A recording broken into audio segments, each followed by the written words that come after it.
ভাষায় প্রকাশ করা যাবে না। যখন স্বৈরাচার হাসিনা যখন যেদিন চলে গেলেন এই দেশ থেকে, আমি রাতে শুটিং করছি, সকালে বাসায় গেছি, একটা ঘুম দিয়েছিলাম 11টার সময় উঠে।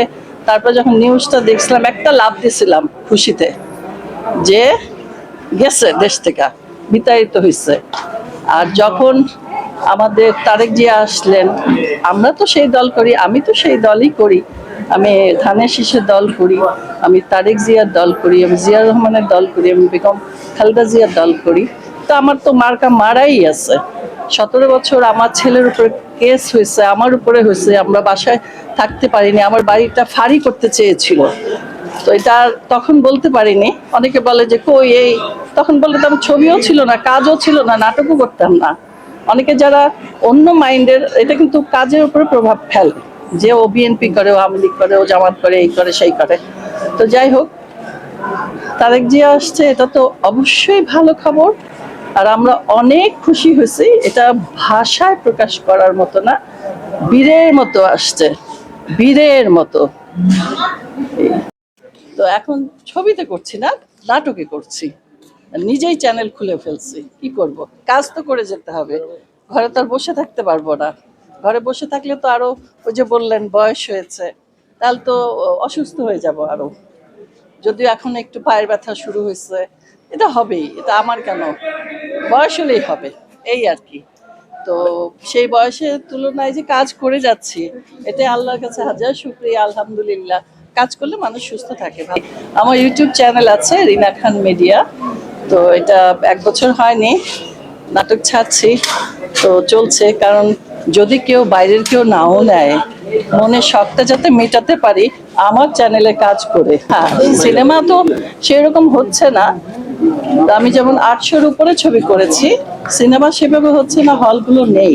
যারা টাকা লগ্নি করবেন, ব্যবসা করে যদি টাকাটা ফেরত না পায়, তাহলে তারা কি কেন ব্যবসাটা করবে? লস দিয়ে তো কেউ ব্যবসা করে। আলুওয়ালা ব্যবসা করলেও চিন্তা করে যে আমার দিন শেষে অন্তত 200 টাকা লাভ আসুক। তো সিনেমার বেলাও তাই, এখানে কোটি কোটি টাকার ব্যাপার। তো ব্যবসা করে যদি আমি না লাভ পাই, আমি তো করবো না, সেটা আমি আমার নিজের বেলাও করব না। তো এই জন্য ছবি সেরকম হচ্ছে না, আমাদের সেরকম চরিত্র নেই, সেই ডিরেক্টর নেই, সেই প্ল্যাটফর্ম নেই। এই জন্য ছবি হচ্ছে না দেখি আমরা যে করছি না তা না, আমাদের ডাকলে অবশ্যই করবো। যেমন সাকিবের ছবিটা চলে, সেটা যেতেই করুক, চলে, সেভাবে করতে হবে, এই আর কি। ছবি নাটক যে করছে, অভিনয় করছে, এতে আমার চ্যানেলটা চলুক, হলেই তো। যদি সেরকম সুযোগ হয় তাহলে পরিচালনা যাব, যদি সুযোগ পাই, আগে দেখি কতটা সাকসেস হই আমার চ্যানেল দিয়ে। আমি মানে অশান্তি, শুরুই হয় অশান্তি দিয়ে, তবে এখন অনেক পজিটিভও করছি। আমার চ্যানেলেরই একটি নাটক প্রবাসী মা, এই মানে এই হাদির সময় যে একটা অ্যাক্সিডেন্ট আমাদের দেশের রাজনৈতিক ব্যাপারে, তো এই সময় ইউটিউব যারা ব্যবসা করে তারা কিন্তু দেখে দেখে নাটক ছাড়ে যে আমাদের ভিউ হবে না, তখন শুধু নিউজ ভিউ, আপনাদের ভিউ হয়। তো ওইটাই বলছিলাম যে ওই নাটকটা ওই সময় ছাড়তে পারিনি, পরে আবার যখন ছাড়লাম তখন আবার আমাদের হাদির শহীদ হওয়া মানে খবর পেলাম। তো এই সব নিয়ে যে ভিউজের ব্যাপারটাও থাকে, এই আর কি। আসলে সেটা গল্প হয়ে গেছে এখন, কিন্তু সেটা ছিল সত্যি কাহিনী। তো স্বাভাবিক, তখন তো নাটক করি নাই, ছবিই করতাম। এবং দরজাল শাশুড়ি, বউ শাশুড়ির যুদ্ধ, এবং সব যা যা আছে, বাংলার বউ, আরো অনেক অনেক সব নাম এখন মনে পড়ছে না। তো সবাই মনে করতো যে আমি একটা খারাপ মহিলা, খারাপ শাশুড়ি। আমার ঘরে, আমার দুটোই ছেলে, আমার ঘরে যদি ছেলের বউ আসে, আমি তাকে টিকতে দিব না। কিন্তু বাস্তব আর সত্যি তো এক না। তখন যে মেয়ের সাথে আমার দুটো ছেলেই প্রেম করে বিয়ে করেছে, আমি তাদের বাধা দিই নেই, শুধু বলছে আম্মা আমি একটা মেয়েকে পছন্দ করি। আমি বলছি ঠিক আছে, সংসার তোমরা করবে, আমি করব না। ভবিষ্যতে কোনো কিছু হলে আমাকে বলতে পারবে না যে তুমি বিয়ে করাইছো, তখন আমি বলতে পারবো তোমাদের পছন্দে তোমরা বিয়ে করেছো। তো ছোটটার বেলায় ওর বাবা একটু যখন শুনছে, বা ওরা শুনছে যে আমি ছবি করি, রিনা খান, তো তখন বলছে রিনা খানের ছেলের সাথে বিয়ে দেব না, রিক্সাওয়ালার ছেলের সাথে বিয়ে দেব, তাও তার সাথে বিয়ে দেব না। তো এখন সেই বিয়ে এখন আমার অনেক ভক্ত, আমরা অনেক ফ্রেন্ডলি। তো ওটা না বুঝলে না চিনলে যেটা হয় সেটাই হয়েছে। আর ওই মেয়েও এখন মানে এখন আমাকেও রান্না, আমি আগে ওকে সবকিছু করে দিতাম, এখন আমাকেই ও করে দেয় আমার জন্য। আমি শুটিং থেকে রাতে বাসায় যাই, আমার জন্য খাবারটা ফ্রিজে রেখে দেয়, আমি কোনটা খাই। এই যে আসার আগেও জিজ্ঞেস করলো, ও এখন শ্বশুর বাড়িতে আসতেছে।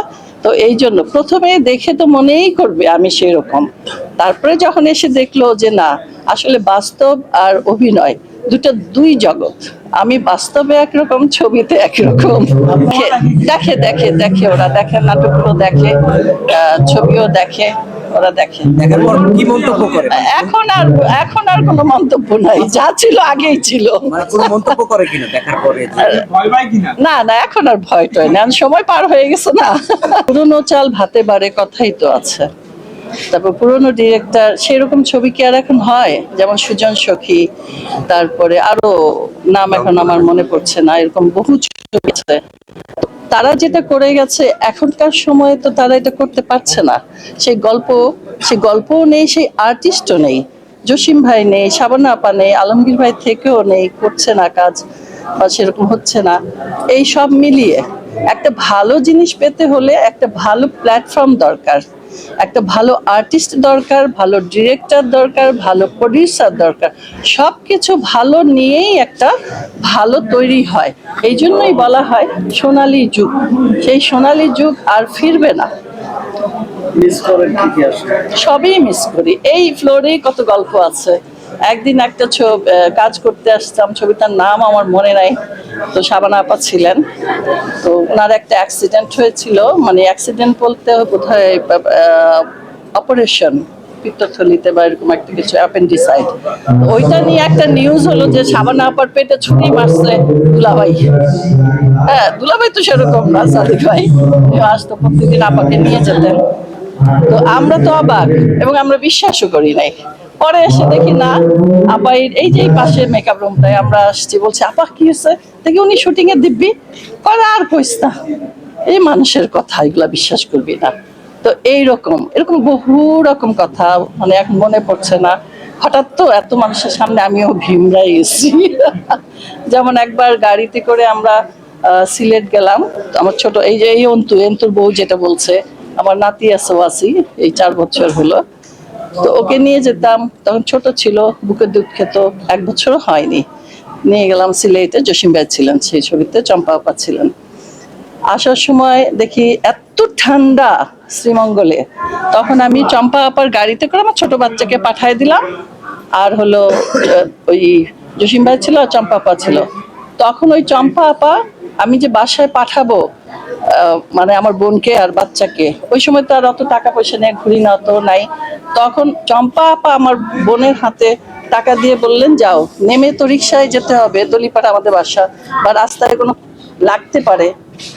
তখন হাতে গুজে টাকা দিয়ে দিল আমার বোনের হাতে, মানে আমার হাতে দিছে, আমি আমার বোনের হাতে দিয়ে দিলাম। এই যে সহানুভূতি, এই যে আর্টিস্টের প্রতি যে দরদ, এটা এখন নাই। হ্যাঁ, আমার আব্বা মারা গেছেন এই তো 1 বছর আগেই। যখন মারা গেলেন তখন আমি গেলাম। বাবা মারা গেছে, হসপিটালে ছিলেন, আমাদের মনের অবস্থাও ভালো ছিল না, তাড়াতাড়ি দৌড়ালাম, গেলাম কবর দিতে। তো 11 কথা ছিল আমরা থাকবো, আমাদের সব ভাই বোন গেল গাড়ি টাড়ি নিয়ে, আমিও গেলাম। কিন্তু ওখানে তো আমার বাবার লাশটা নিয়ে গেছি আমি, সেই লাশটা দেখতে কিন্তু আসিনি, মানে ওইভাবে সবাই ভিড় করে নাই, করছে আমাকে দেখতে।